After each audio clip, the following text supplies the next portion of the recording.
This is the FRC Roundtable, coming to you all the way from Minnesota. Your host team 2052 Nightcrawler presents this weekly FRC gathering where FIRST Robotics competition teams take cooperation off the field. Share your knowledge, give and get advice, solve a challenge, or celebrate what makes your team special. 3, 2, 1, go!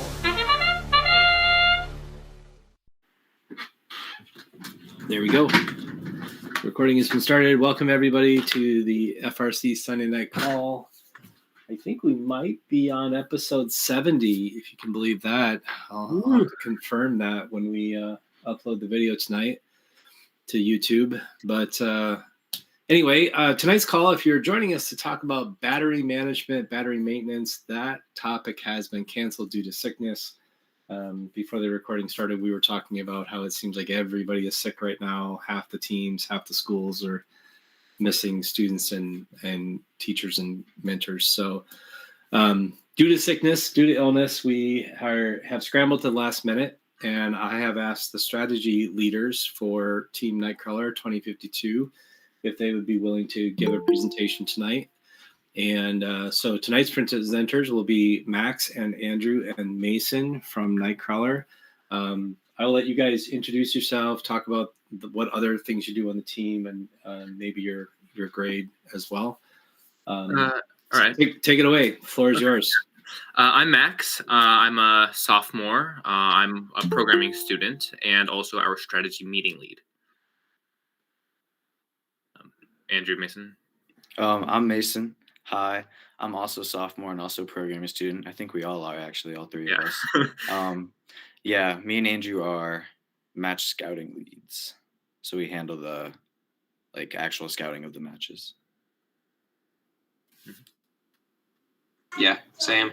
Sophomore programming team, same thing with the scouting tablets with Mason, mainly running that and making sure that the scouting is going appropriately. All right. Yeah. I think we good to start. All right. Okay, so we threw this up here quickly. So here we go. All right. Team 2052 strategy. All right. So this is just an overview of what we're going to go over. First, we'll go over the match scouting, like how we match scout, what we're trying to get out of match scouting, and how we train all of our scouters. Then we'll do pit scouting, how we go around the pits, talking to teams, finding out who's able to do what. Oh, some window just opened. Oh, sorry. Something. Am I still here? I'm still here, right? Yeah. Okay. Yeah, right. We can still see you. And then pre-match scouting, why we do it. This is similar to match scouting, but it's by a smaller group of people, and it's to figure out who we're going to play with that day. Strategy meeting, what we're trying to get out of it, how we've done it in the past and what's new this year. Alliance selection, how we handle that, how we decide who goes on the field, and our pick lists. All right. Cool. So first off, for match scouting is our app. It was developed a while ago. It's for Android, FRC Crawler. We run it on 6 tablets, and we give all the 6 tablets out to 6 scouters in scouting shifts. The shifts are normally an hour and a half. So there's 6 scouters and 1 backup scouter that isn't required to be there, but is almost always there. We sync it to the Google Drive twice a day. So once during lunch, so we can get our pre-match. So the pre-match scouting, which we'll talk about later, happens before lunch, because after lunch we have the first scouting data from the morning, so we don't have to pre-match scout anymore. And the app exports to CSV, and that's a pretty easy format for us to use for our strategy app, which we'll also get to later.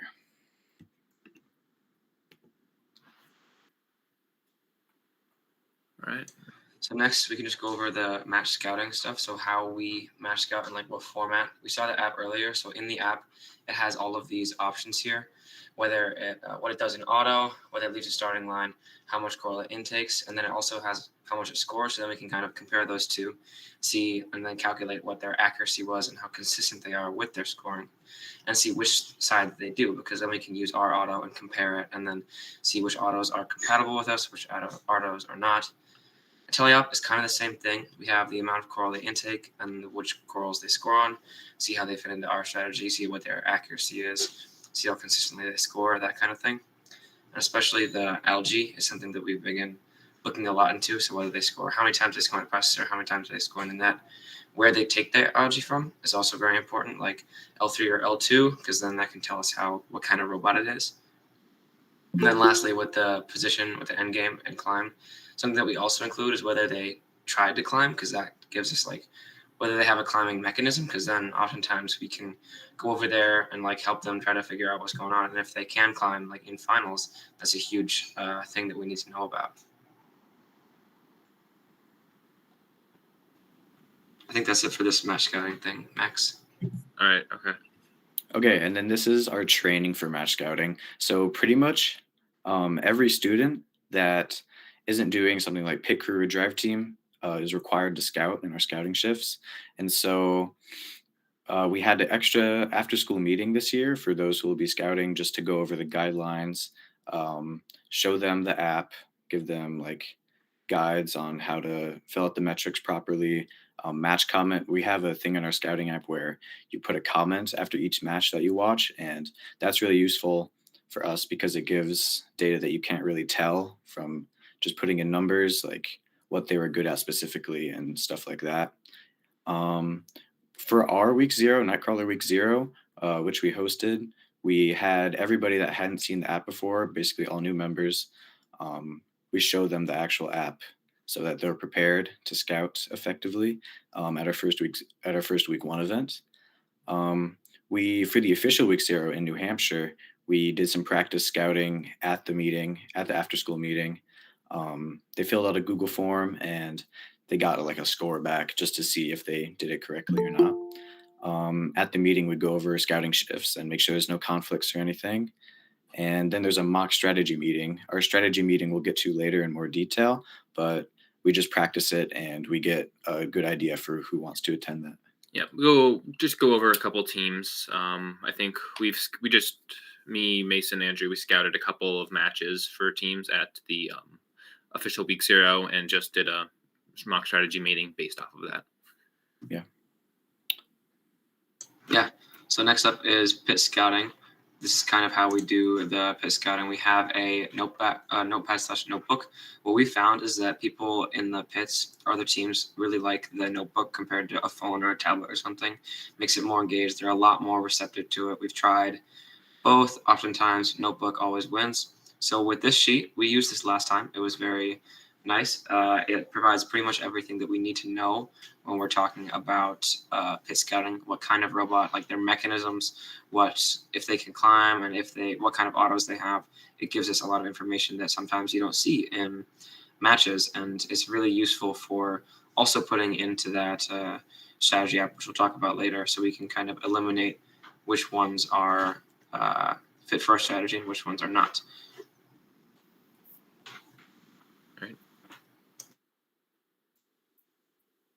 This one's also me. So for pre-match scouting, this is kind of a special thing that we, as the scouting leaders, do, and some other qualified scouters do, because sometimes it's really important to get data on the matches that we're playing in quals, for example. We have to get our own data quickly to the drive team and say, like, this is a strategy, this is what they're capable of, this is what the opposing robots are capable of, here's what I think the best strategy would be for you, or here's the information, you can do what you want with this.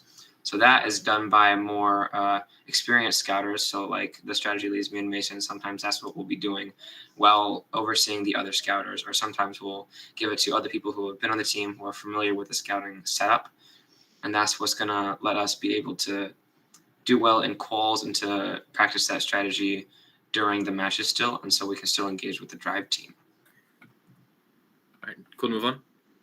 Yeah, that's good. All right. So At every competition, we host a strategy meeting for. It's open to members of our team to show up to. For Duluth, we hosted it in our hotel's conference room. Here, okay. But generally, what we do at the meeting is we identify our pick lists, and then decide, depending on where we're ranked, if we will accept or decline other teams. So for our first pick list, this year at least, we're looking primarily for coral scores, because whilst we can do a lot of good coral action, we can't fill up the reef alone. So yeah, that's our first priority, is finding a good coral score. Then other bonuses, we'd like a consistent auto and a fast climb, just so we can get those extra points. For second pick, this one's always the hard one. This year we're leaning towards either an algae bot or a defense bot, as to not clog up the 2 coral stations. For an algae bot, we'd prefer if they could do things such as ground pickup or net, so that they are both not hovering around the reef with the other 2 coral bots. And net is worth the most net points. Get the pun there. And then for defense bot, we tend to look for ones that avoid penalties and have swerve drive, because it generally tends to be more powerful than Tanker Mechanum and is harder to push around, especially this year with, you really have to stand your ground. And something that we tend to look for defense bot, we don't actually look for bots who do defense, as a lot of robots that can do good defense will often end up just doing scoring in quals. So we look for more teams that have a good drive team, rather than one who's consistently attempting to do defense. Although if we do see a bot that is doing that and is doing that well, we will, of course, pay attention to that. And then the final list is our no pick list. This is just a list of teams that we have decided we would like to not pick, for a multitude of reasons, including their robot is inconsistent in its actions. We've seen their team do non-GP behavior. If they just generally have some low scoring, they aren't getting too many points, or they have a robot that is contrast to our strategy and just doesn't fit well with us. All right, so for the strategy meeting itself, last year we had essentially just had a giant spreadsheet that we would look at and mark teams and stuff. Most people did not enjoy this, me especially, because very hard to look at. It's just a bunch of raw data, and then it kind of slowed down meetings when you're like, okay, we have this team that we want to look at, where is that, and such like that. So this year, we have, me and Mason mostly, have developed an app that is designed to pull TBA and Statbotics data, as well as take out data from our match scouting and that CSV that we talked about earlier. It does, so far, it's only does some statistical stuff, such as plotting EPA growth over throughout a team's matches. However, we are actively working to increase our the things we can do with this app. We have noted, however, that this year it is so much better. We have pretty much everyone who attended the meeting loved it, especially compared to what we were using in previous years. We can probably at the end, if we have time left, we can probably do a bit of a showcase too. All right, and then, okay, alliance selection. Yeah, so this year we have completely new driver selection, alliance selection rules.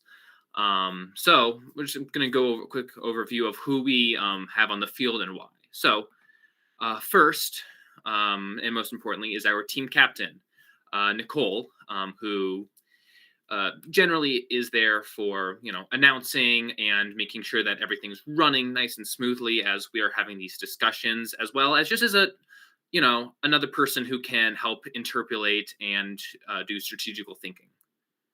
Next, we have our drive coach, Pete. He's he's both a build mentor and a strategy mentor, we can say. He generally helps facilitate the overall discussion and aids the discussion between teams, whilst also offering experience and expertise, as he has been on our team for like easily 10 years or something like that. I don't know. And then finally, we have our strategy representative. At Northern Lights, the first regional we went to, this was me. I was on the field with these other two. My general role was to communicate with our full strategy team in the pit, who also, once we made our first pick, met up with the other team's strategy. I also have all the raw data and stuff on the computer I brought onto the field, and was in charge of looking at and showing off our pick list. Yeah, and we use Slack from the pits down there. We would use Slack to kind of rapidly communicate with the drive team, tell them what's being updated, do our own research down there, and give them kind of a summary of what we decided. And then it's all up to their discretion, of course, though. Yep, of course. And then, all right. Okay. Yep. So this is for when you're on the field, alliance selection, your first and second pick. The first pick, all of this should go fairly easily depending on how our strategy meeting went. Last regional, the second pick list, our list was a little short and we were kind of scrambling at the end. But ideally, with a good strategy meeting, you should be in a good place when you go into alliance selection. The first pick, I think, as we said before, is an easier choice for us this year because it's mainly just a high scoring robot. It's not that deep. It's just the highest scoring robot that you can get. The second pick is more variable because it kind of depends on the strategy of the regional. Like if algae is a big thing, then you probably want a good algae robot. If defense has been being really big, then you probably want a defense robot. It's important to note how other alliances and your alliance are being constructed. And it also matters your first pick a lot because they might have their own opinions on what your second pick should be. Yeah. Then you announce your pick to the judge if you're the alliance captain. Right. And then just a final thing, now that I've been on the field and have a bit more expertise, and now that there are more people on the field, it's important to make sure that you're working well with the other team that is on the field with you. This assumes you're either a captain or a first pick. So just generally, being GP is the best thing you can do. Being a good person and being nice to the other people you're working with, not being overpowering, I'll say. You got to make sure that the discussion stays on track. You don't have a lot of time this year. It's very much you're watching the clock as you slowly run out of time to come up with your decision. This is especially prevalent if you're probably one of the later seeds, as you have less time between your first and second pick. The alliance captain gets the last say. So if you are the first pick and you and the alliance captain are having a disagreement, it is up to the alliance captain what team gets chosen. So just keeping that in mind. Just some general things to make sure you're doing is you're sharing all your data. If anyone has a question about your data, you have to share that with the other team you're working with. You share your pick list, of course, and you compare the lists and have a discussion. And then finally, no bad ideas. You need to make sure that everybody on the field is open to talking about, anything they can say, anything that comes to their mind. All right, and then. Okay, and then strategy games. This is something that our team has been doing for a few years, I think. A mentor runs it. This year there's two. Last year was only the alliance selection one. This year in the scouting app, there's actually there's a slider where you predict the score that your alliance will get in that match, and then you do some statistical analysis, and whichever scouting shift got the most accurate predictions wins a prize. Similar is the alliance selection one, where a Google form on the day before alliance selection happens. It's all the teams at the event, and you pick 24 teams, and whoever predicts the most amount of teams that make it to elims wins and gets a prize.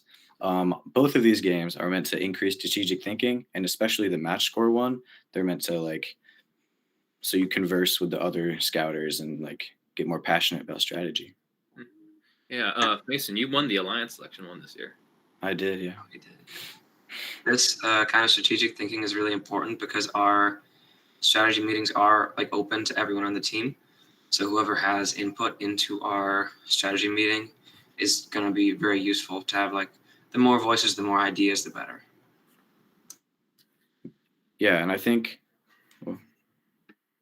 a big thing that we were wondering is how other teams handle scouting, like your infrastructure. If you have an app, if you just do it on Google Sheets or something, because this year, I think our training went well.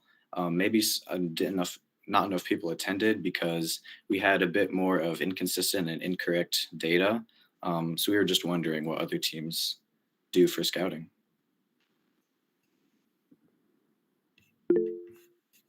Dominic, go ahead. Let's see. This year we were the first. We tried out using QR Scout, which was an interesting process of using. It's I don't remember the team number, but it's Red Hawk Robotics. Some team, you can find it on Chief Delphi. It is really nice because it's offline for the scouting devices. And then you just need one laptop connected to the internet to input your data into the spreadsheet. So that was super nice. It had way better UI from Google Forms, which was what we used previously. And so that's what we used. Our scouters really liked it. And I think in terms of scouting training, we're a little bit unique because we did the Scouting Alliance with all the other teams. So we actually have scouting parties where we invite other teams to our shop to show off and train on the scouting system. And then we also, or what I am going to do for 10K, is making a video for scouting training to sort of go through watching a match and explaining the scouting system. And so that teams can share that with their scouters if they're not able to make it to the scouting party. Okay. Do you know how well the scouting training works? Is your data pretty consistent and trustworthy? Have you found that? We were looking at that yesterday. It wasn't the best. We had to scrap our entire endgame data Friday night because we realized that it was just that bad. But we're swapping over to using the API for some of our data points, which is super helpful.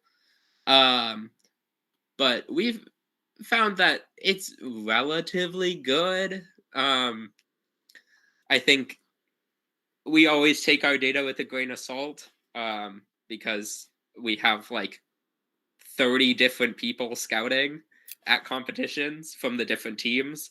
And you have no clue how well they know the game.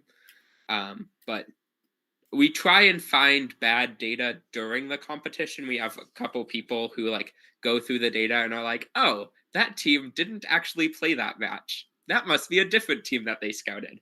And so thinking about having people at the event going through our raw data and seeing how can we fix this? Right, I think Trevor, you raised your hand.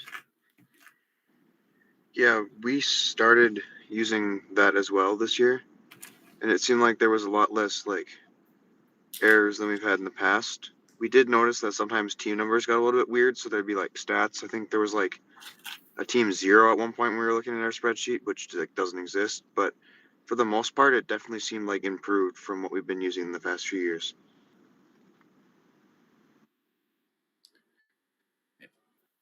Nice. All right. Any other comments or questions? Mark, yeah. Yeah, I'm wondering what between the time that you gather all of your data on Friday and the time you have a pick list on Saturday, in the meeting where you develop the pick lists, how do you organize that? Like what part are you like, the making the pick list itself or organizing the data, or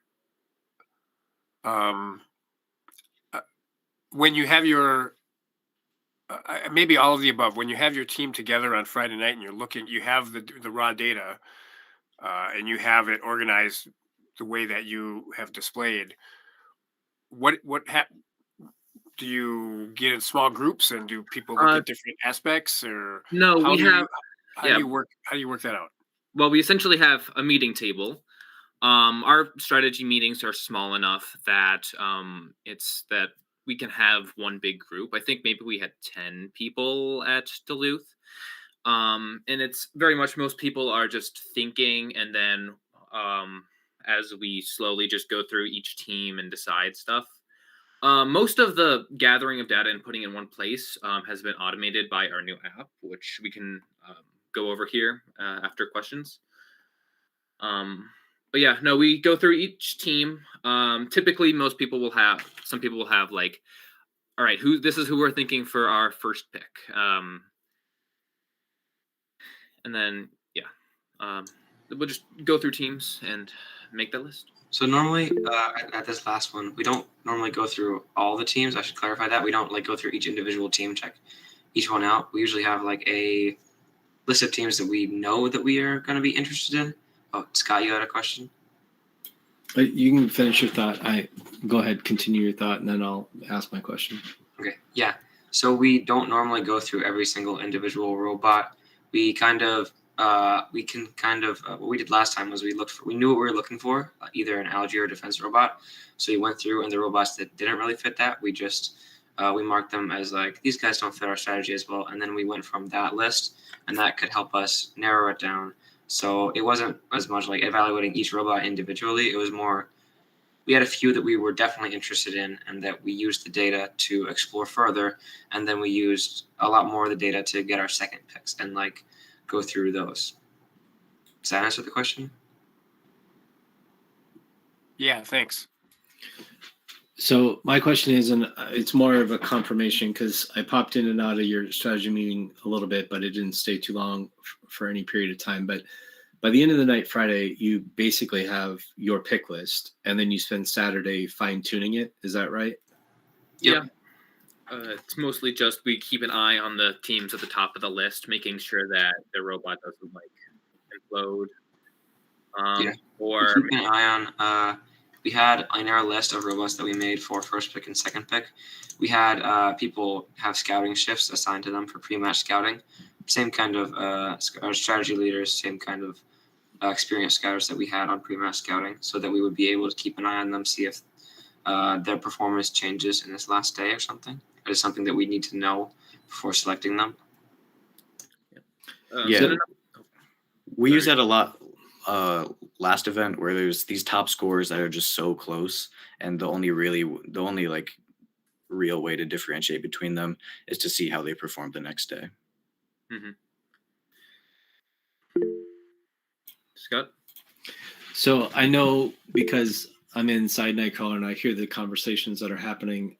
You guys said that you wish you had a deeper second pick list. Are there things that you are planning to do differently at the next competition in your process to accomplish that? Do you think that you'll go through every single robot, or do you think that you'll just change your process some? I mean, yeah, part of it is we need to see what happens at the event for the quals matches. Because if there's like a much more even playing field with a lot more like high scoring robots, we'll definitely have to go through probably every team. But if it's like it was at our first regional, where there's just a couple like really high scoring robots, and then we can just look through the rest for the metrics we want to see, it won't change that much. What I think will probably change more is our data gathering process. And we're upgrading our app to make searching for those teams faster.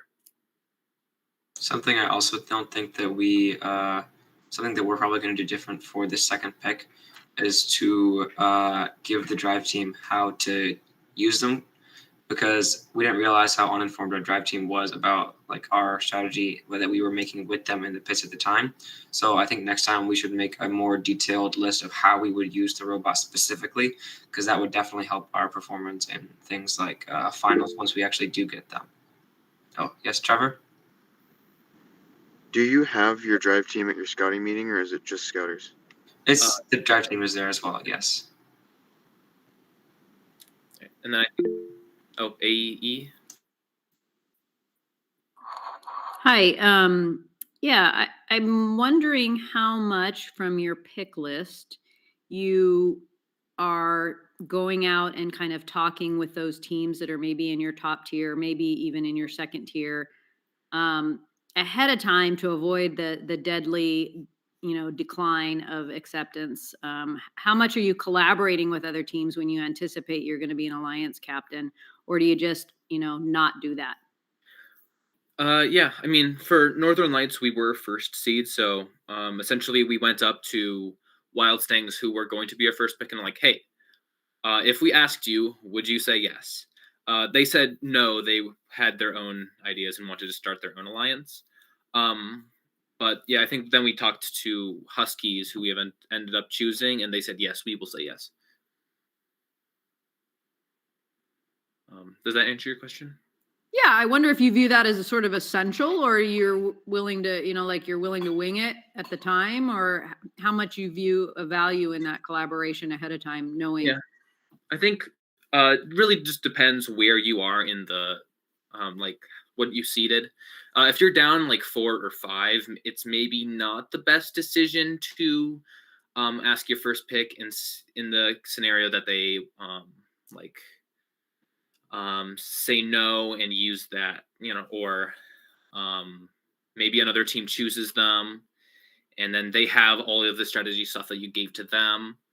But if you're seated up higher, yeah, you pretty much have to ask just so that you can be like, yeah, hey, are you going to say yes or no? And they're like, oh, we're going to say no. And then you can refocus your efforts.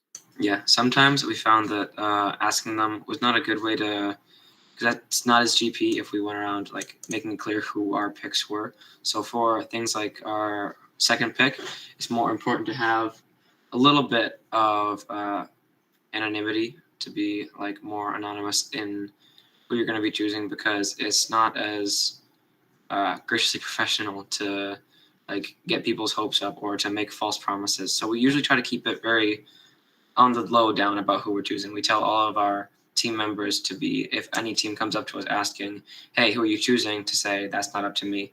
And we all go through that to make sure that we're respecting everyone and making sure that we're still being professional to every team in the whole event.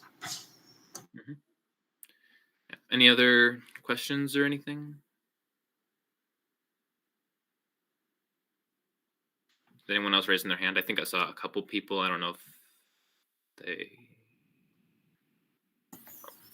I raised my hand briefly, but yeah. beat me by a couple seconds, and he asked the exact same thing: "Is what do we want to change for Minneapolis?" Yeah. All right. So, yeah, I mean, that was my only question: is what we want to get more involved with between what we want to improve and what worked well, what didn't work well. But you guys have kind of been hitting most of those bullet points. All right. Any other questions?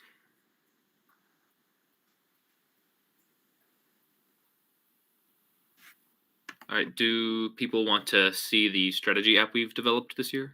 Is that something people are interested in looking at? Oh, okay.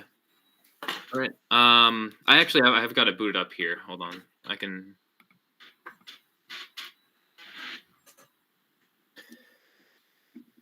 Max, is there any data in the strategy app that you wouldn't want to show? I just want to be match. I won't show match comments. Okay. Yeah, and I'll just stick to a couple teams to show. We always try to encourage students to be GP even on match comments, which should stay internal, but yep, you never. Some students, you do your best. You do the best you can.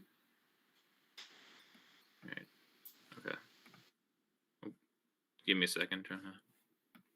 Is it Sharon? No, I don't think so.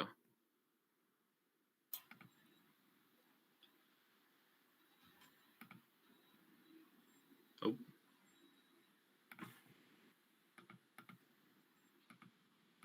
right. My whole. Oh. Okay. While you're booting that, I'll ask another question. Sort of at the end of the day, who gets the most pull, or whose comments or what data has the most weight in your decision making? Is it the anecdotal drive team comment? Is it the seasoned match watchers? Is it, the data, pure and simple? Where do you fall in that spectrum, or can't say? I say we do favor the match comments of the scouting data where the data is consistent and like it makes sense and it's correct, because then you can trust that pretty well. I'd say also generally we do favor the like pre-match scouting of the experienced scouters, I think, more than the average scouting data. Do you have anything to add to that, Andrew? No, I think that pretty much nails it. We mainly rely on the match comments, but again, those can be a little bit less reliant, and we generally trust the data itself a little bit less because of how messy that can get with the different teams, people scouting the wrong robot. So yeah, we mainly focus on the match comments, and then we include recently this year we've had it so that they put their initials on the match comment, so that if there is a robot or like there's a match where it's really important, then we can go like talk to them about it. Like if someone put a match that said robot was looked to be damaged during this match, then we can go and ask them like what happened and if that really affects our strategy. Because if this was a robot that we really needed and it got damaged, then we need to talk to that person and see what actually happened. Yeah. One thing that might be helpful for the audience is I think it would be good to share what percentage of your strategy meeting. So strategy meeting was what, like 90 minutes, something like that, 2 hours. What percentage of that conversation was students and what percentage of it was mentors? Last meeting, it was almost all students. There was basically no mentors there. A few were there just to supervise, but none really decided to contribute to the conversation. I don't think a single mentor inputted on our actual strategy. So. And then when it comes to, so you come out of that meeting with your initial pick list, and then you kind of tweak and kind of massage that pick list in Saturday morning. What do you guys feel was the mentor input on the pick list following strategy meeting until you were on the field picking robots? The mentors usually didn't provide a specific strategy or specific robots. What I found was most common was they would provide very useful information. We had people giving us very useful information from the pits, from the actual matches themselves, stuff that we wouldn't notice normally or that wasn't present in the scouting data that was very useful in our strategy. So it's less input on what strategy to choose, but more information that is very, very useful.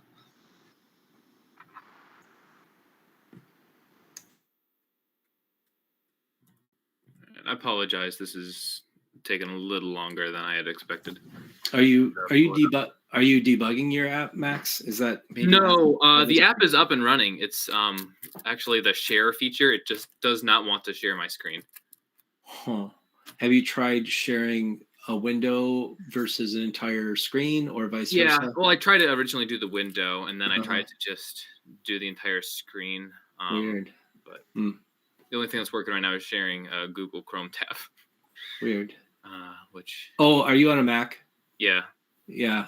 There's a permission thing that you have to do to allow you to share other windows on a Mac, and I don't think you can do that unless you leave the meeting, change the setting, and then come back. Okay. All right. So maybe no demo for today then. Unless Mason, do you know if you have that fixed on your computer? I could try it. In the meantime, I was wondering about other teams' pit scouting. Do you guys do it digitally or on notebooks? And how much do you do it? Do you try to pit scout every single team, or what's your approach? Dominic, go ahead. We completely redid our pit scouting this year, taking a page out of Citrus Circuits' book. And we had 3 different pairs of pit scouts try and pit scout every team by Thursday. I think it ended up being that one pair got most of the teams done by the end of the competition. One pair got all of the teams done by Friday lunch, and another pair, I don't even know. But we had robot robustness scouts, autonomous scouts, and then strategy / vibe scouts. And so those were really helpful for us in the pick list meeting, being able to say, hey, especially when we're looking at defense bots, our robot robustness scouts were able to say, oh yeah, that robot won't break during playoffs, or oh yeah, that robot had a rat's nest of wires. We should consider not picking them because we wouldn't be able to fix their electronics. And so that was super helpful for us. And then that actually meant that in Duluth, we didn't have either of our teammates break, as opposed to last year where both of our playoff alliances had at least one robot that broke. So that was super helpful. And then our autonomous pit scouts actually were able to go around to the other teams at the competitions that didn't have a move auto, and work with them to program an auto so that we could get that auto rank point every match, which meant that at Duluth, at Northern Lights at least, every single team by the end of the competition had at least one match where they moved off the starting line. Yeah, I think we did something similar with helping a bunch of teams with autos. I know I helped at least 2. Yeah. For those pit scouting, Dominic, did you use physical or digital? And did you use a Google form, upload it automatically to a Google Sheet, or where did you store your data? It was a little bit weird because of the fact that we had each pair try and scout every team. Mm-hmm. We did have a Google form that uploaded to our Google Sheet, but also the pairs tended to keep their own notes anyways. And so they just made sure that they came to the pick list meeting and had their notes handy and, said, here are our notes on this team, and whatever. Okay, so it's less about more like the raw data, and it was actually the professionals who knew what each team was. So then if you had a question about their strategy, you could ask those people. Yeah. Okay, that's interesting. Thank you. All right. Mason, is it working for you? It could be. It's at the point where I have to restart Google Chrome. So I could go ahead and do that. But yeah. Are there any other things? We could could we demo the Google Sheets with the new stuff that we had, or no? I think it's fairly simple. Basically, we didn't do this last competition, but this competition we're going to try to get our pit scouting data into a Google form, because before each team just writes everything down in a notebook, takes pictures, and then either just holds onto it and attends a strategy meeting or puts it into a Slack thread. We thought it would be easier to have one dedicated person take everyone's pit scouting and upload it into a Google form, which automatically goes into a sheet, so that we can access all the team's data much easier. Since I'm not at the strategy meeting, I'm just curious, is our first pick generally more quantitative and our second pick qualitative? Is it more, just comments for our second pick? For second pick, it's, when we're looking for algae scores, we do just make sure that they can score algae, and we'll watch a couple matches just to make sure it's consistent. Okay. But mostly qualitative for second pick. And I was wondering for other teams, we've heard how you gather your scouting data, but how do you use it and display it? Is it just a giant spreadsheet, or is there some easier way that you guys use to display your data?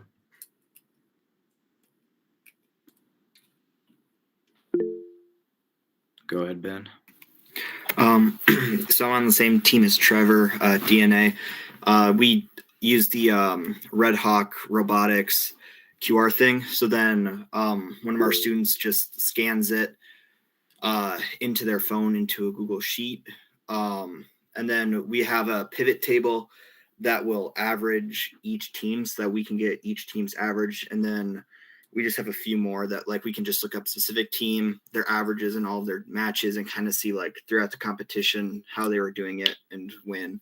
And then we're just kind of adding stuff so that like when our drive team is in the pits talking to the other teams, they have the alliance data right there so they can see all 3 robots at once and kind of help develop a strategy and be like, we can do L4 reliably. We've noticed you guys aren't as reliable, so would you consider doing L3 or L2? But yeah, it's just a giant spreadsheet. Yeah, no, a giant spreadsheet. Whilst it might be easy to set up, I think it could probably be replaced by something better, which is what we're hoping to do for this app. AE, yeah.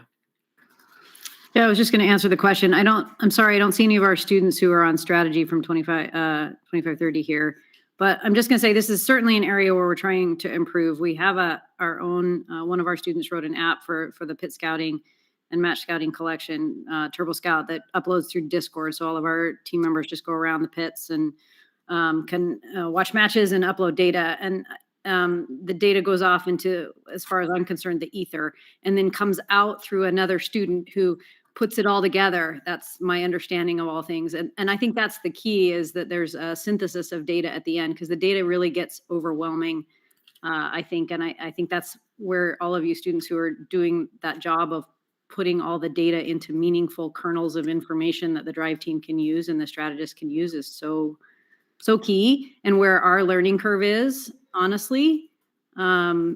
And I think that's supplemented by a few key people on the team who have watched enough matches to have a good eye.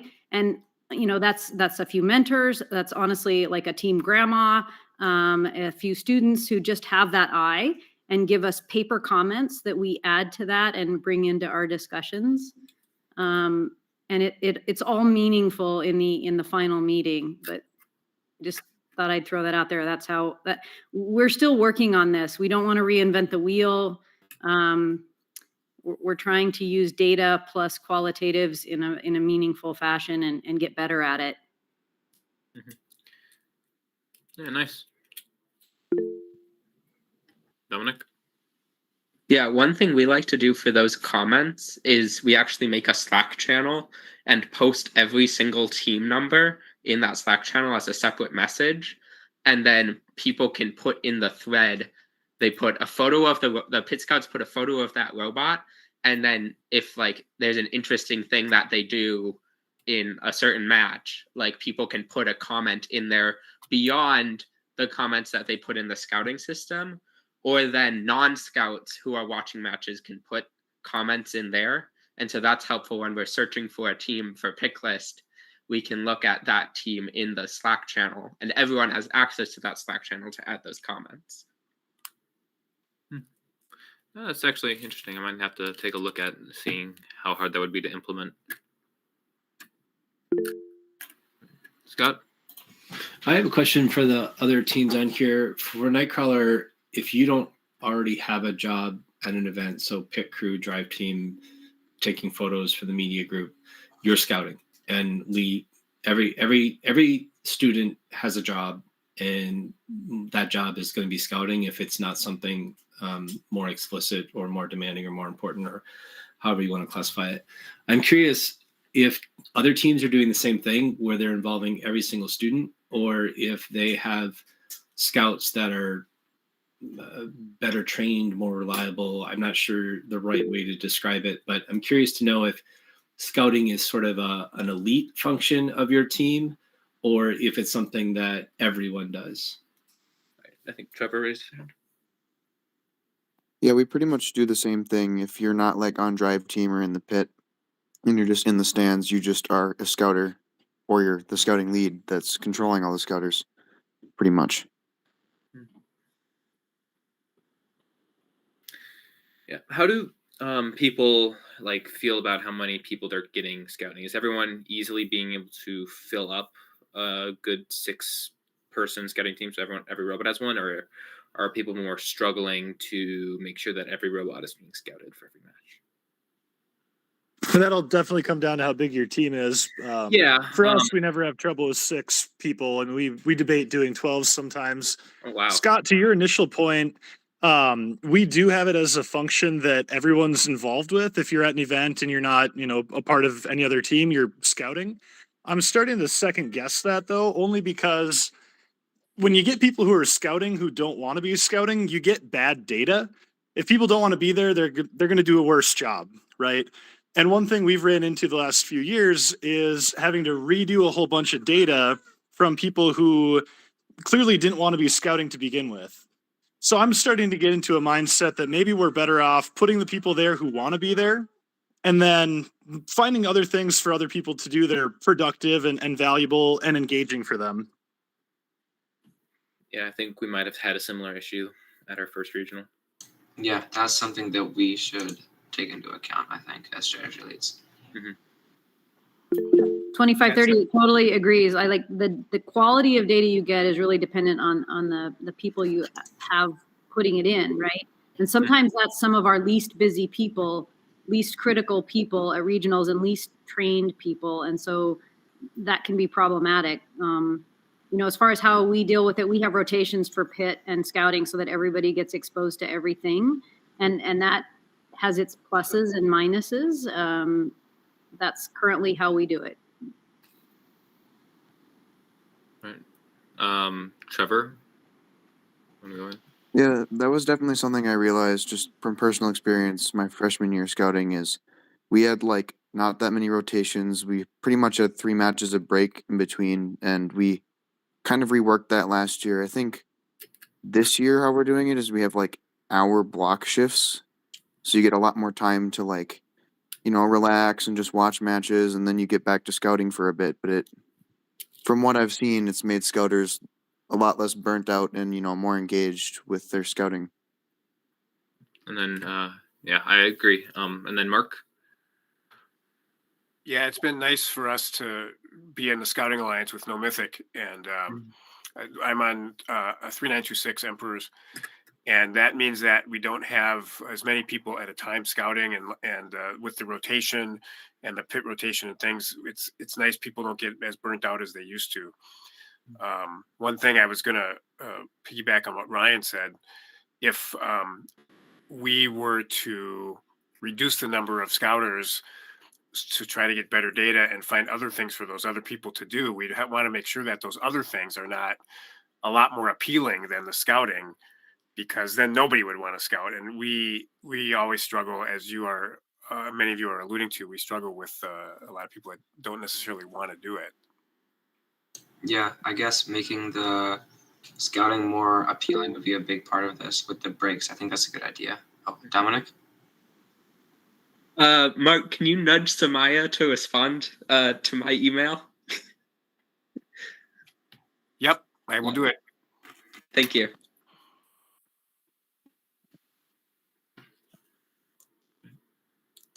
Is there any progress with Mason?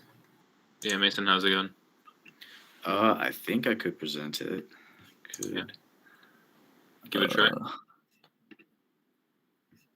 Yeah. Window.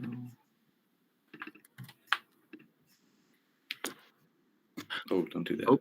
Don't do the entire. Okay. Okay. Is this working? Yes. Yeah, there we go. Okay. See it. Okay. Oh, okay. I've already imported all the data. Northern Lights. Yeah, all of our teams. This is all of our scouting data. Hold the match comments. Yeah. This is what it looks like. It's just scouting data at the top. Then this is from the Blue Alliance. The reason there's gaps is because these are finals matches. I think we pulled it out for testing, but normally they'll be there. Yeah, it's just the match number if they won or lost. their EPA from StatBotics at that moment in time. This is a graph. This is helpful. It's just like a general trend of how that team's day went. If it's going up, they're probably doing pretty well. Then these videos, these are really nice during the strategy meeting when perhaps a scouter put some incorrect data into the system, and we just wanted to check like if there was some interesting data, or like it appealed to us. Like if there was a bunch of algae, then we probably want to look at that to consider putting them on our second pick list. And to make sure that actually happened, we go to the match number and we watch the video, and we can confirm or deny that information. Yeah, we ended up watching a lot more videos than we had hoped to, just because of our some inconsistent scouting and pit data, but also just because we wanted to get familiar with the robots. So I think that that's something that we'll look in the future about pit scouting, is including the pictures in a better place and everything, and making sure that we have all the rest of the data can be more reliant. Yep. Yeah. The general idea for this app was that you use all this data, and then you can pick if a team, it's how compatible they are with your strategy. So if you think you would want them a lot, then you say very compatible, all the way down to not compatible. And then there's every team in here. Is there anything, Max or Andrew, you want to add? Yeah, I mean, so this is generally what we had at Northern Lights. The two tabs you see at the top, other than the Alliance Selection one, are ones that we have added since. And then, yeah, at the very bottom, then, if you click the Alliance ranking button, this is then where we can rank our overall alliance and then export it as a list. So yeah, you can drag them down like that. Yeah. So normally they're assigned point values based on what we rank them, either very compatible, or all those things. It'll give us a nice list of which ones we ranked highest, which ones we ranked lowest, and that'll be a good base to start from with our first and second pick lists. Mm-hmm. I think we also use this to make the no pick list. Right. Oh, Scott. Yeah, we do. Can you go back to the previous screen? I'm curious if you can show the Nightcrawler data, because we had, I think, our second and third match, we only had 2 robots on the field, and then was it our fourth and fifth match, but we had a CAN bus issue and we didn't even move. Is that easy to see in this data when there's sort of anomalies in a match? Does that show up here at all? Not like explicitly. You just have to see that it's either all zeros or there's a comment that says that. Yeah, so that's why for every team you want to read all the comments, or at least skim them. And then I think you set this up with us being the base team, so you can't see your own statistics. Yeah, currently. There's a gap here. Oh, I see. Okay. Maybe we should probably add that at some point. Maybe we could have the base tab show your own statistics. Something to kind of add on to that was the EPA. One thing that we found was that our EPA on StatBotics and our score, like our average match points in Blue Alliance, was a lot lower than some of the other robots. So because of those matches with 2 robots where it's just kind of harder to get those extra points. So we ended up, and I think we're going to include this later, we're going to have, using the scouting data, we just average out the match, like each individual team, how much points they get in a match, and average them out over the rest of the matches. And that might not be as accurate with some inaccurate scouting data, but it is going to be useful if we want to get the individual team instead of what's given by Blue Alliance and StatBotics most of the time. Yeah, I was really curious because we had a very, I think we probably had a very unusual regional where we had multiple matches with only 2 robots on the field. We had multiple matches where we crossed the field and scored in the other team's processor to get the competition instead of staying and scoring coral. All of those things I don't think show up in normal stats, which, like you said, would push down your overall EPA because you're spending time doing things like scoring in the other team's processor to get the tiebreaker. And I'm just curious. I was curious to see if that would have shown up here, but obviously if we're somehow a baseline, then I can see why you can't tell. Yeah. We could, I mean, if we are like looking at another team that has something similar happen, it's probably easier to tell. Again, just reading the match comments, if you had a good scouter, they'll say, oh, this was a 2v3, so they were at a disadvantage. and such. So yeah, it's generally just hard to tell. Maybe we could come up with some statistical modeling to see if there was to find outliers, but that's might be a little difficult. Yeah. Again, all this data, you kind of have to take all of it with a grain of salt, especially EPA. It's just a number that's guessed by Statbotics. Oh, Ryan Swanson?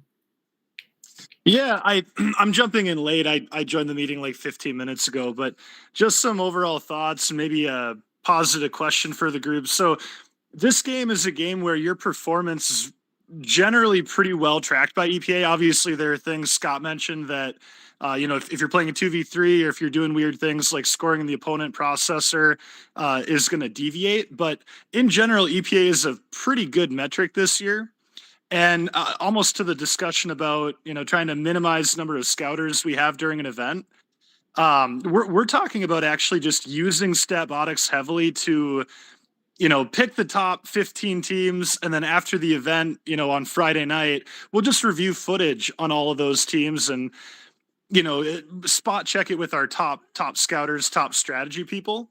And then do the same for, I guess, focus our scouts' attention on our second pick priority, which is going to be in this game likely algae and defense. And I don't see that deviating even at high levels of play. So we'll be having our scouts focus on subjective metrics more than data, because it's hard to get to use a metric to quantify a defensive robot, if you will. One other thought I'm going to throw out there is that I heard people talking about pit scouting. I think the most useful element of pit scouting is for getting kids to talk to other kids. Overall, it's largely worthless in terms of data. Like things like robot weight, they don't matter. Things like, how many wheels are on your robot? They don't matter. What does matter is getting kids out there. So I do see value in it, but in general, I think it's a waste of time. Mm-hmm. Just my thoughts. I think the one good thing that can come out of it is getting photos of robots, because it's much better, so you can get an up close, in depth photo that then you can look at to be like, okay, so instead of looking at it from like trying to see their robot from a video and be like, okay, what is that exactly doing? You have a more high definition photo of exactly like the robot. And typically, I think our pit scouters try to get multiple angles as well. Yeah, that's all we do with pit scouting. We take a photo and we ask them how many batteries they have. That's the only other relevant thing we can't figure out by watching them on the field. Right. Trevor, you raising your hand? Yeah, that's definitely something that's helped in the past is, there's a lot of teams that are regional. So when you sit and go, oh, what was this team again? Like when you pull up a picture, you go, oh, that's that team. I remember that robot. It really helps with your scouting and your pick lists and all that. Mm-hmm. We can go over new additions we've added since to the app since Northern Lights. We want to go over the sort teams or filter teams tab. Sure. Yeah, we just added this thing. If you're this is mainly for second picks as well. If you're just trying to find a second pick, you just want to see like all the teams with the EPA greater than 10, probably most teams. Just gives you a list of all of them. Probably useful mostly for algae, so you can say, give me a list of all the teams that have scored a decent amount of algae. Mm-hmm.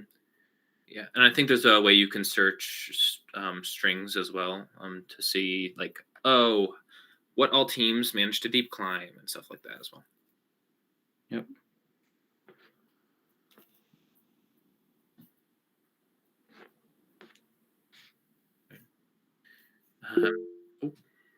Trevor again, yeah. I guess one thing I'm wondering is like, how do some of the teams here approach their like pre-scouting for like a second regional? Because I know we did that yesterday. We had some scouters back at the school that were looking at some of the teams that'll be at Seven Rivers with us for the next regional.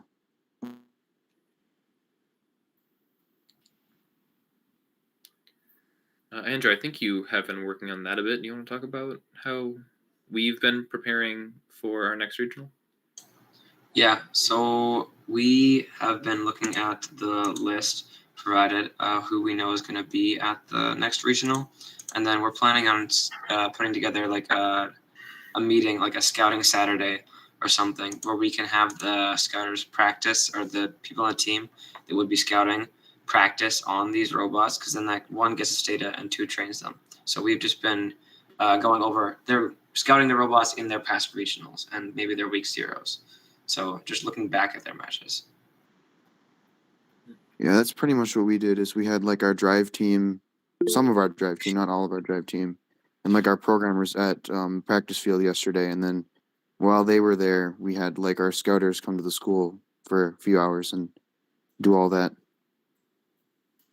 And then Dominic, you raised your hand.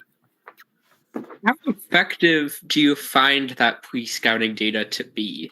Because I know we have thought about doing pre-scouting, especially like when it comes to champs and whatever, but like at least for us, we think of the fact that between week 1 and week 5, a team could completely change their robot, right? I think of like 70-28 last year, right? And it's like, how helpful is that pre-scouting data, and how do you use it effectively at your second regional? So yeah, a lot can change. Like for instance, last year we completely redid our robot. We made an entirely new robot with an under the bumper intake instead of an over the bumper. But for the most part, if you can see their strategies for the first regional, maybe see like what their robot's like, I would say most of the time the data is still similar. They probably got better, and there hasn't been a ton of major changes. And then if there is a major change, you can see that, and you can see the change to their strategy at the second regional and what they've done to improve for that. All right. Pete? Yeah, so I think this year, for good or for bad, I'm pretty sure that the better alliance is going to win most matches. There's not a whole lot you can do in qualification matches.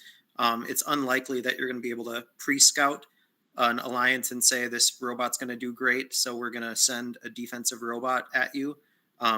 Qualification match 1, teams are just going to be trying to show what they can do. So I'm not sure pre-scouting is going to change a lot of matches, but I think it does have value in showing your scouts how to scout, showing your scouts what they actually want, like what sort of data we're going to be looking for on Friday night. After we actually have data from the regional, which is usually after match 3. So once we push real data at lunchtime on Friday, that's when we can actually determine whether a strategy can be taken to overtake another alliance. All right. I think AE, you raised your hand first. Yeah, I was just gonna say pre-scouting, as someone who's done a lot of that, I love to, it's been fun to watch all you guys who were at Duluth and just watch every single one of your matches. Not gonna lie, I'm kind of into that, but it gives me questions to ask you when I'm gonna be at the same regional that you're at. Did you fix this? How did you, like what were you thinking when this happened? So I view it as a way to have some questions in hand when I come to talk to you for scouting, or not when I do, but when my students do. Trevor?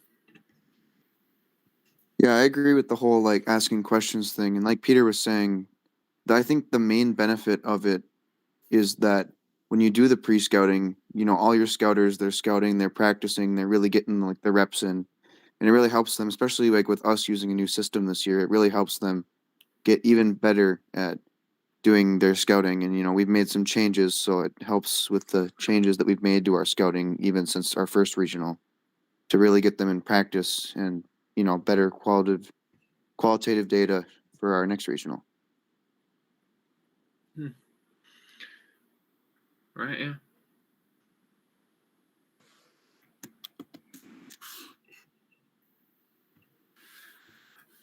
All right. Any other questions, comments, funny tidbits? Yeah, Chris. So our team has maybe 4 or 5 scouters. How do you, of those teams here on the call, I know it sounds like there's some larger teams.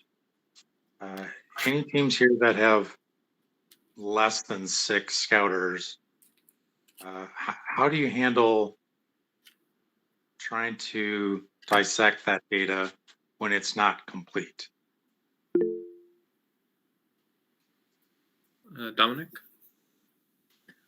I'm speaking from a larger team, but one of the biggest things for us is that being part of that scouting alliance, connecting with local teams, so that you don't have to always have all of your scouts on at the same time, right? I think, like, I remember we work with 2177, the Robettes, and they maybe bring 12 students to the competition.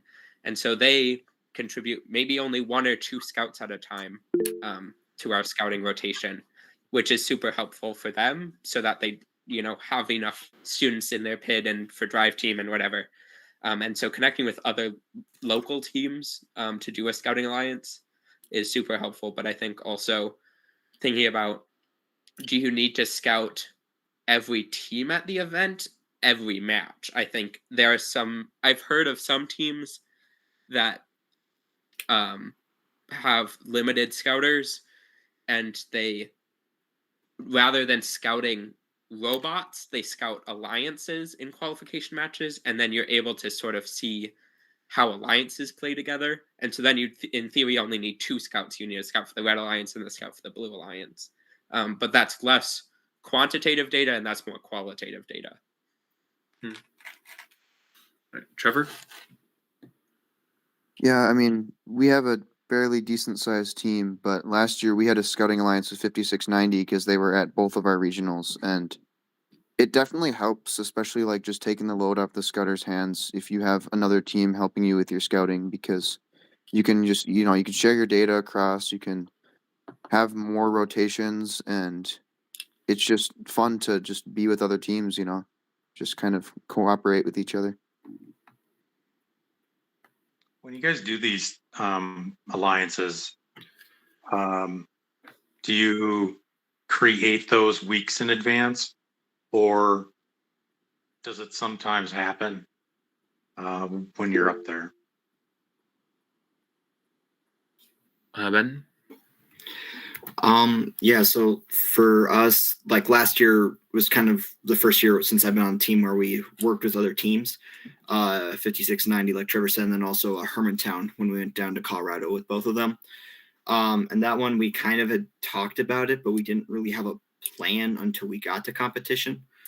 So it might be just like going on Chief Delphi and just like any teams at this competition that are doing this, or like even like just we looked at Blue Alliance this year and like, are there any teams that are going to be at both of them? And we're like, do we reach out and just do it? But like with our team, we are big, but might not have enough people to fully cover rotation at the second comp. So we're just kind of trying to figure out kind of the same boat where it's like, what data are we going to be looking at, and how do we make sure we're at least scouting all the teams if it's not every match, and maybe it's going back then after the competition ends and just rewatching those matches or whenever we have a free moment.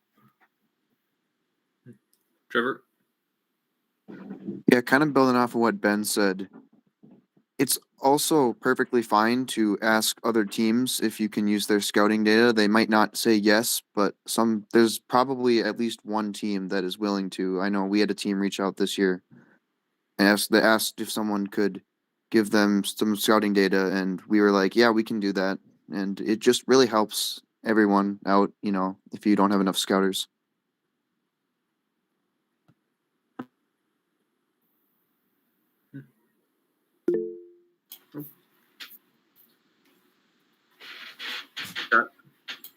I have a question for the teams about where do you put your scouters? It seems like it's always a challenge for Nightcrawler of, are the scouts next to everyone else? Do we split them up and put some on the blue side and some on the red side?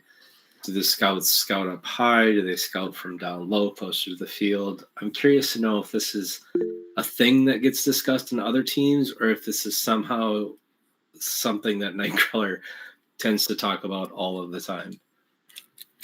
All right, I think Dominic raised his hand first. We tend to have our scouts be with our team just so that they can cheer and feel like they're part of the team.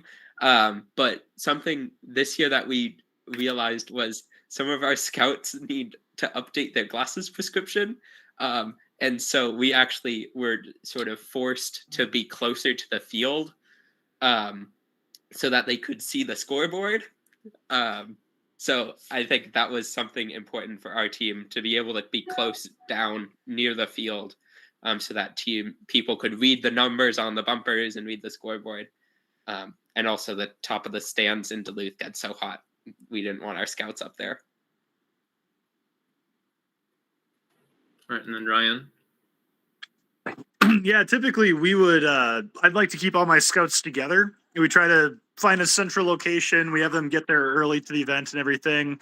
However, this year I think with the sight lines, having a red side and a blue side and splitting them up might be advantageous. I know from one side it can be difficult to see the exact scoring on the other side of the field. So we're looking at splitting this year, and I think that's probably where we're going to land. That's what Nightcrawler did as well.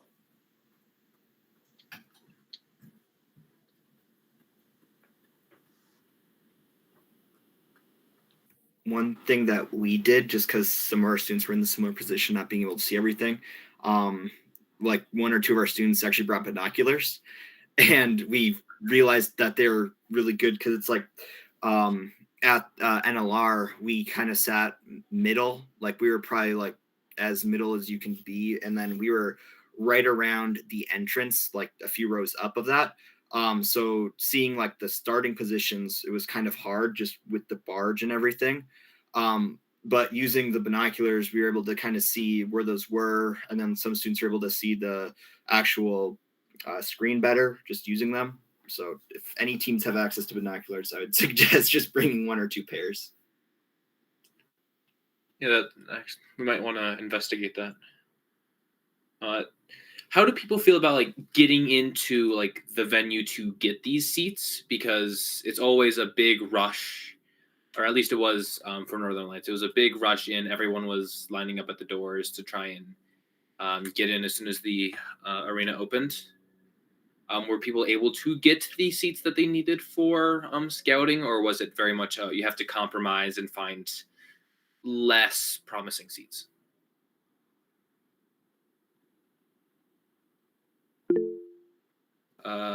Kaisen?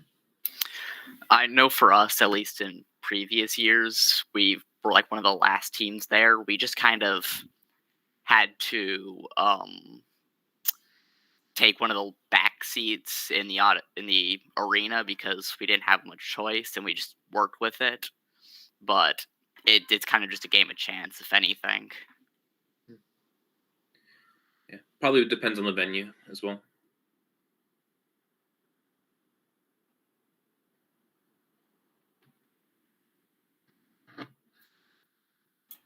Well, it seems like we're slowly running out of topics here. We're getting close to the end anyway. Does anyone want to make a last call here for questions or comments? Scott, have we talked much about alliance strategy? I missed the first part. I know the last half hour or so has been really focused on scouting. Mason and Max and Andrew did share our first pick, second pick strategy for Nightcrawler, although I don't know that any other teams shared a differing strategy for that. Trevor. Yeah, I can share a little bit. So we were ranked a lot lower than we would have liked to be, and we pretty much by then knew that we weren't going to be an alliance captain, but we were hoping that we'd be a first pick, and we ended up being a first pick.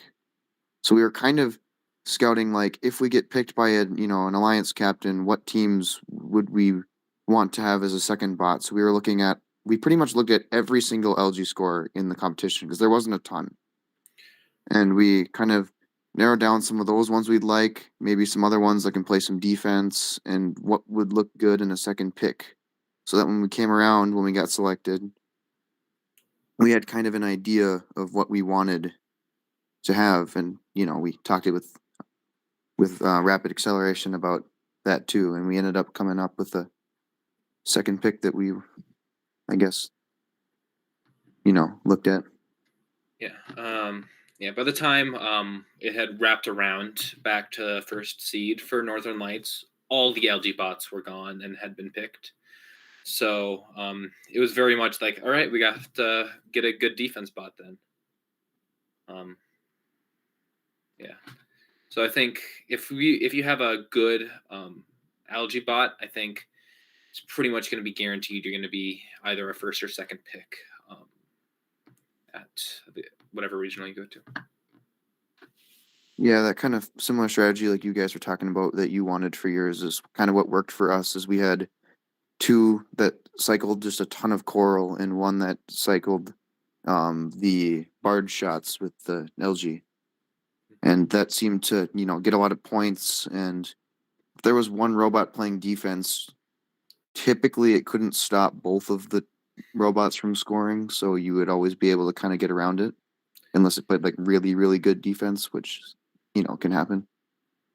I think what worked best from what I saw for defense is essentially just kind of parking in front of a coral station and fighting any robots that get near, rather than trying to go where the robots are, because it's, I think, a lot harder to both avoid penalties and be in effective defense. Ryan? Yeah, 52-32 was the best defender that I watched, and their strategy was essentially to line up directly in the middle of the aligned station wall and then pinball back and forth between the stations whenever a robot would get there.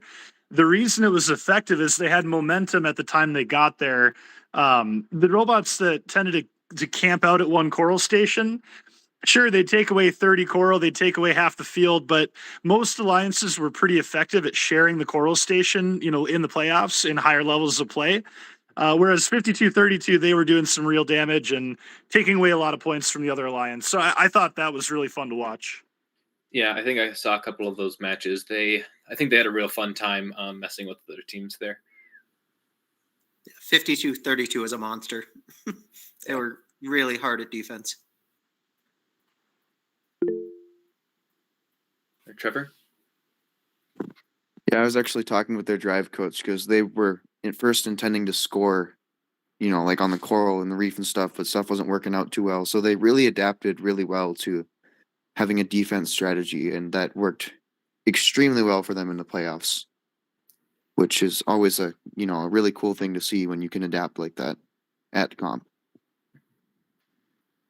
How are people adapting to either be a better defense bot or work whether better against defense bot? I know we swapped out some of our gear ratios on our drive team to have a bit more power. How are other teams adapting? I mean, we flat out we're not prepared for defense, and that pretty much cost us our last match when we lost in the playoffs. We got a coral stuck inside of our robot, and we had to play defense, and our driver had never done defense before. So he was trying his best to do it, but you can't do a ton if you don't have a concrete idea of what you need to do, I suppose. Yeah, it might be something good for teams to practice at driver practices and such.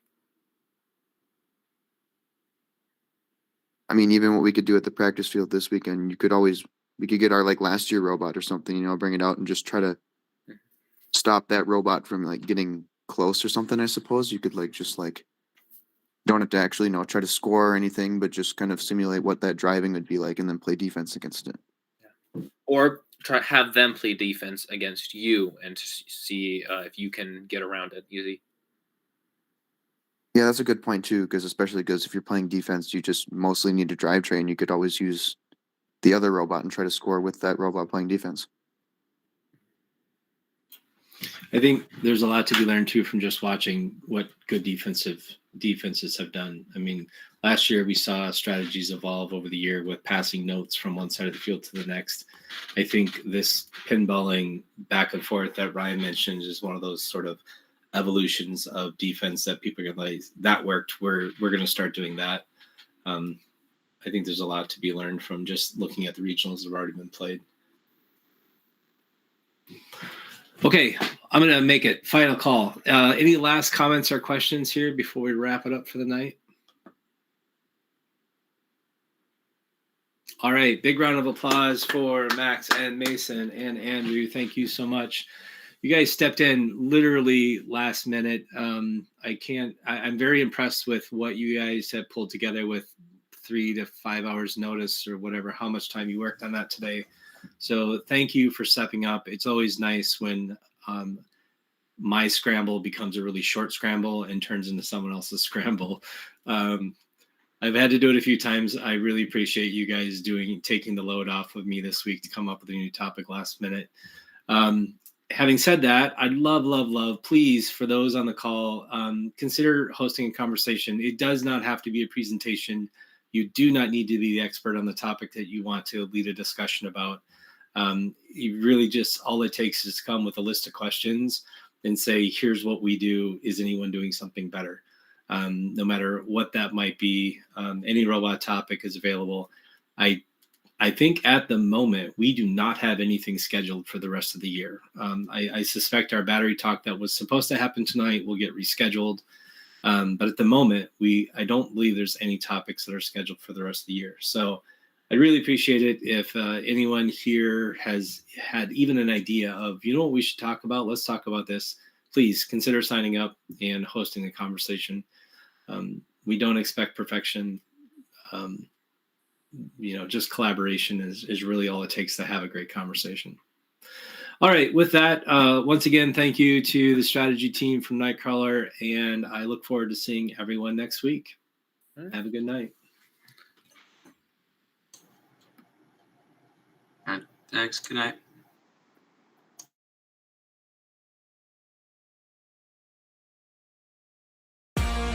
That's it for this week's FRC Roundtable. Join us live all season long, every Sunday night. Visit the website at team2052.com/roundtable to sign up for weekly invites. In the meantime, keep building, keep learning, and we'll see you next week.